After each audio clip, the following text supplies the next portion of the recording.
Love?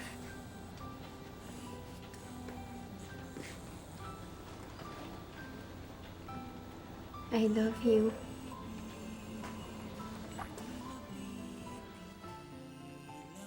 Ano ibig sabihin nito? Kay Olga to. Bakit ito nasa'yo?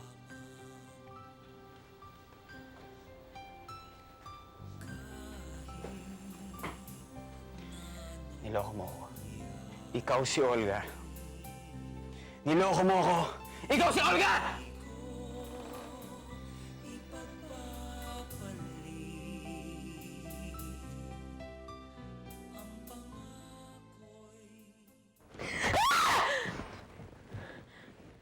Cecilia, bakit?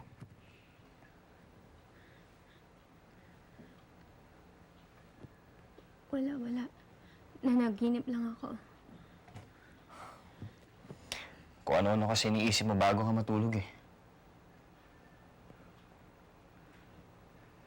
Carlos Miguel, mahal na mahal kita.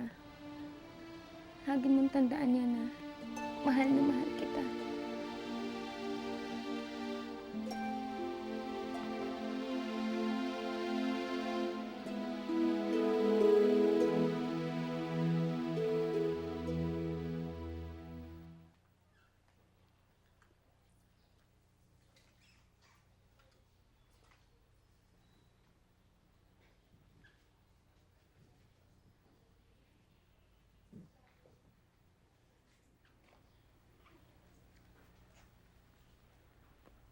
Day!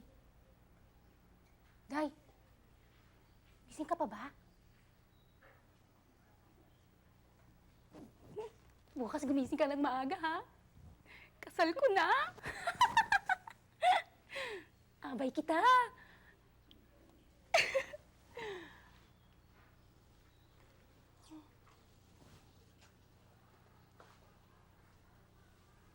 Hoy! Kakasal na ako bukas! Punta kayo, ha? Imbitado kayo!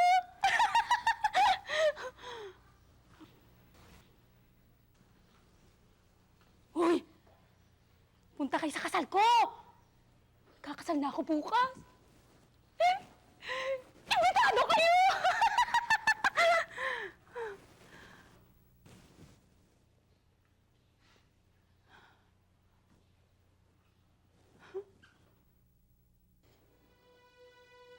Alam mo, pag mag-asawa na tayo, gusto ko maraming anak tayo.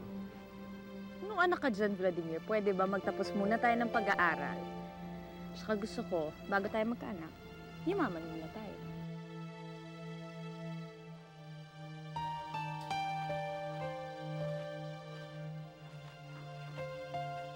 Ba't nandito ka pa? Ba't hindi mo pa yan pasok sa kwarto? Mamaya na. Ano bang masamang balita na naman ang dinala ni Hanato? Nandiyan na raw ba si Olga? O baka tungkol na naman kay Consuelo ang balita?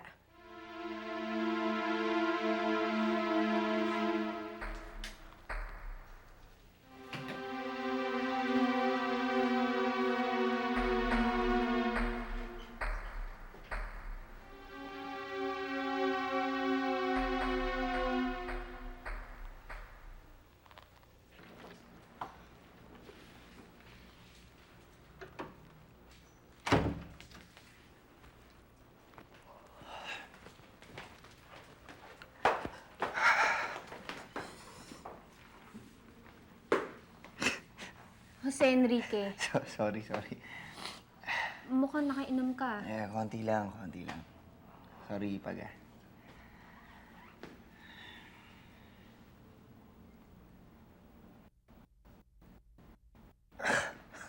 Oo. Bakit? Hindi kasi yung mga mata mo pag tinititigan ko parang may naalala ko eh.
Carlos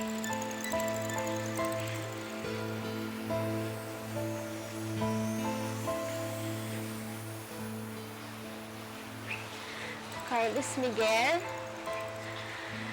Carlos Miguel, nandito na ako. Sa wakas, matutuloy rin ang kasal natin.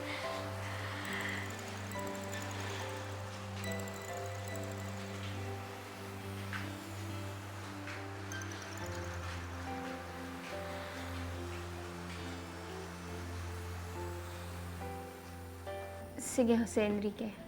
Babalik na ako sa kwarto. Cecilia. Sorry ulit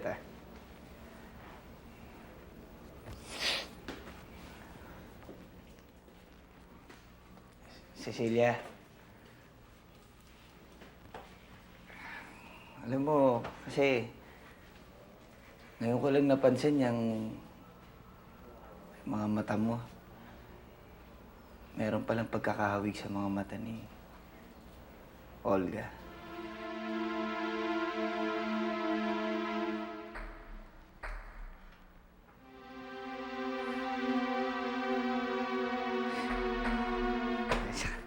Nahihilo na. Sorry ulit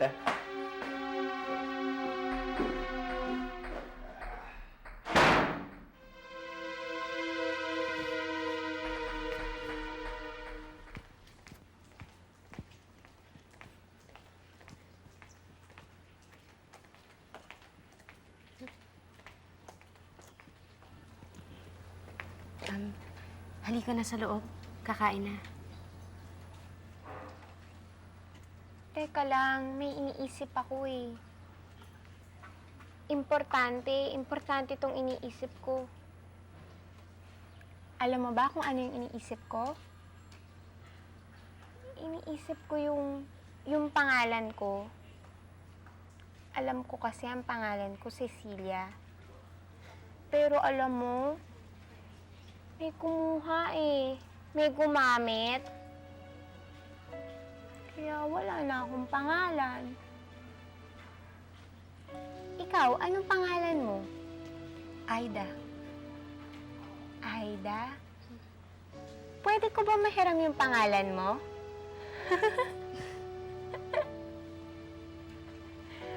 Aida. What? Para birthday lang, kailangan pang dun sa rest house natin gawin? Aba, Carlos Miguel, abuso na yata yan, ha? Mano ba naman kung doon tayo, Victoria? Usually naman kapag may birthday dito sa pamilya natin, doon na tayo nagsa-celebrate, di ba? Pero Ramon, iba tayo. Tayo yung mga lehitimo't berdaderong altamonte. At saka, teka nga, Carlos Miguel, wala ka na ba iba talagang gagawin kundi gumastos ng pera? Ba't hindi mo na lang yan ipagpaluto ng pansit? Marami naman dyan, ha? Di ba sa pantry? Marami dyang instant noodles.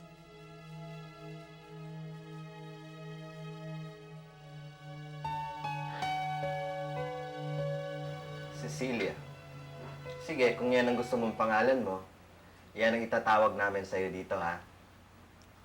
Sige po. Cecilia, anong nalalaman mo tungkol sa sarili mo? Marami naman po. Meron akong kapatid, meron akong kaibigan, at saka meron akong nanay. Yung nanay ko mabait.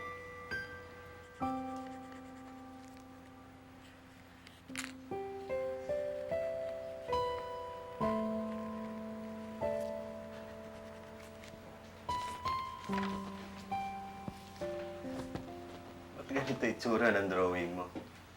Ano ibig sabihin nito? May demonyo. May demonyo sa bahay namin.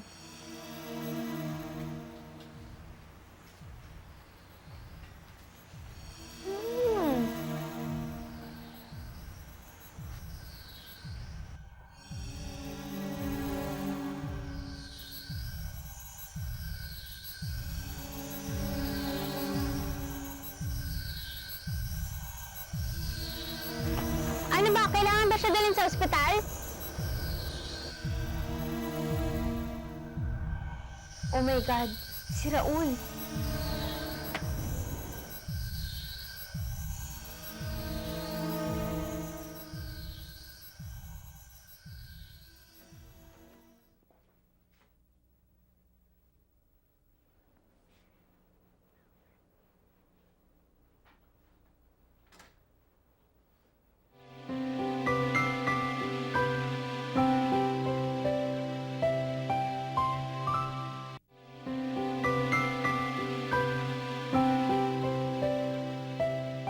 Day, ano raw ang sakit niyang si Cecilia? Ikaw naman, kahit na ipaliwanag ko sa'yo, hindi mo rin maiintindihan yon. Wala rin pinagkaiba sa'yo dati, pasumpong-sumpong. Doon nga sa test na binigay ni Doc sa kanya, maayos naman ang sagot niya. Para nga rin ikaw talaga dati. Eh, yung mukha niya. Na paano kaya yun? Siguro, binuhusan ng mainit na mantika. Ba't kailangan magsinungaling sa akin, Cecilia? Dahil nag-aalala ako na baka magalit ka. Baka hindi mo ako maintindihan kung bakit ko to ginagawa. Carlos Miguel, maniwala ka. Ginagawa ko to, hindi dahil sa hinahanap ng katawan ko. Pinag-aaralan ko mag-ayos, manigarilyo, maging sosyal, hindi dahil sa gusto ko, para mahuli ko ang kalooban ng mama mo. Pero hindi ikaw yan, Cecilia. Hindi ka ba nahihirapan magpanggap para lang kay mama? Hindi mo na kailangan magsuot ng maskara para ma-please lang si Mama, Cecilia. Just be yourself. Yun naman ang minahal ko sa'yo, di ba? Yung pagiging totoo mo sa sarili mo.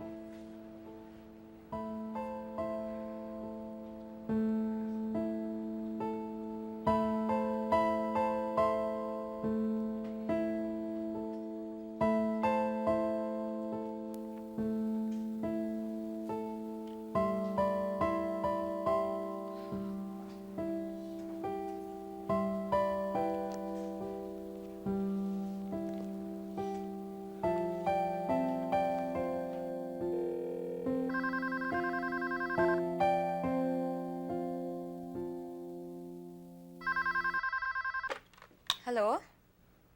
Agnes? Vladimir? Hello? Hello? Who's this? Hoy, kung wala kang magawa sa buhay mo, pwede ba magpakamatay ka na lang?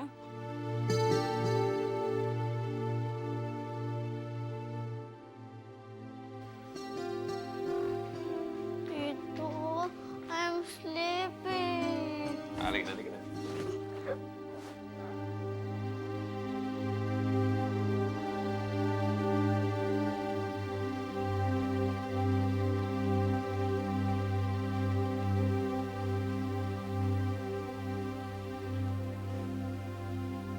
Puwisit na bata.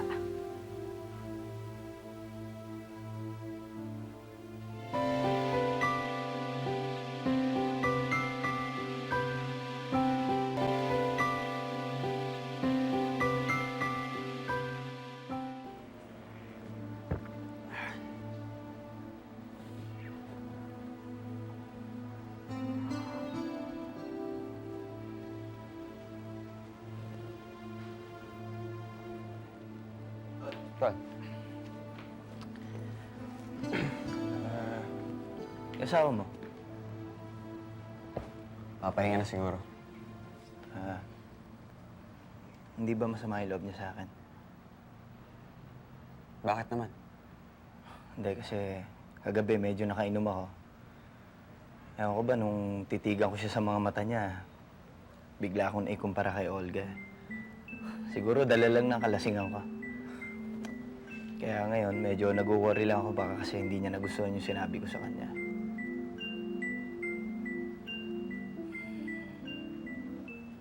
Talagang wala kayong balak palabasin si Aling Mariana, no? Pwede ba, Esme? Huwag ka nang makialam sa problema namin. Hoy, bakit? Nung pinalayas si Aling Mariana, kanino ba siya pumunta? Hindi ba sa akin? Kaya wag mong sasabihin sa akin na wag ako makialam. At saka sa tingin niyo ba magugustuhan ni Cecilia itong ginagawa niyo? Eh wala rin naman siyang pakialam sa amin eh. Sino naman may sabi sa'yo? Pwes, tingnan na lang natin.